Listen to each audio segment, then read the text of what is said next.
I'm in Florida. What's the difference between non-skill home health and homemaker companion?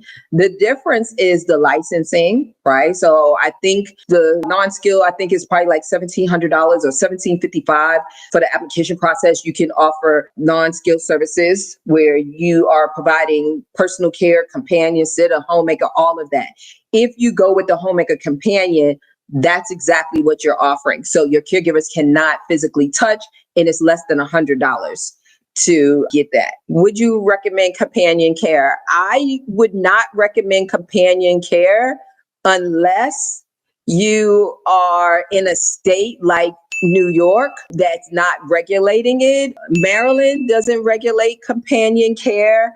If money is an issue right now, I would start that way. If you're in a state that offers a license outside of New York, then I would definitely go with the option because many people need hands-on services. How do you set your rates? Well, that's a long answer. The short answer is you have to know your numbers, right? I have videos that talk about it. You have to know your numbers in order to create your rates, right? Because you want to cover all of your overhead and then be in a position where you are making a profit. I like to have my clients around a 30% profit rate. How long is the licensing process in Georgia? Once you submit your application, it's 60 days. It used to be 6 months, but it's 60 days now. Once entering your program for 6 months, will I work with you or someone else? You'll work with me. Do you suggest an office space or in-home? I recommend in-home when you're first starting out, unless your state mandates that you have an office outside of your home.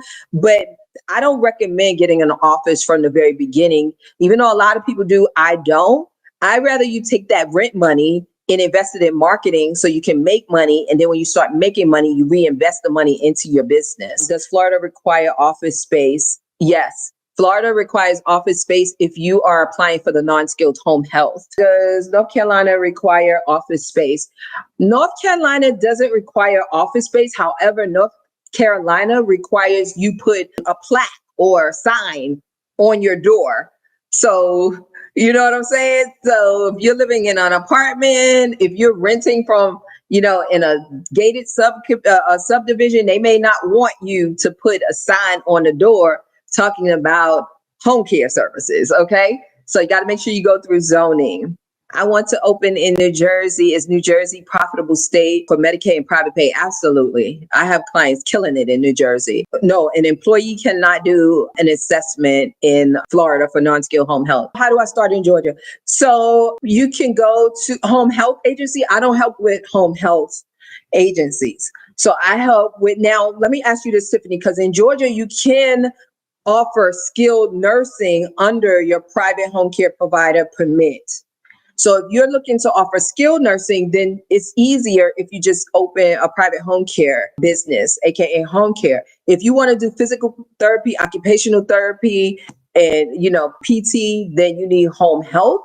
And I don't do home health, but you could go to DCA, Georgia Department of Community Health, and go to healthcare facility regulations, and then you'll see the information for home health and how you have to do the needs assessment and things like that. Any tips for home assessment and creating care plans?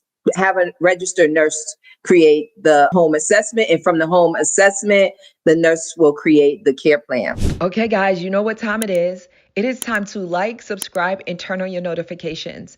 Last but not least, if you do not have your ticket for the 2025 Home Care Empowerment Conference, what are you waiting for? Go to homecarecoaching.com and get your ticket today.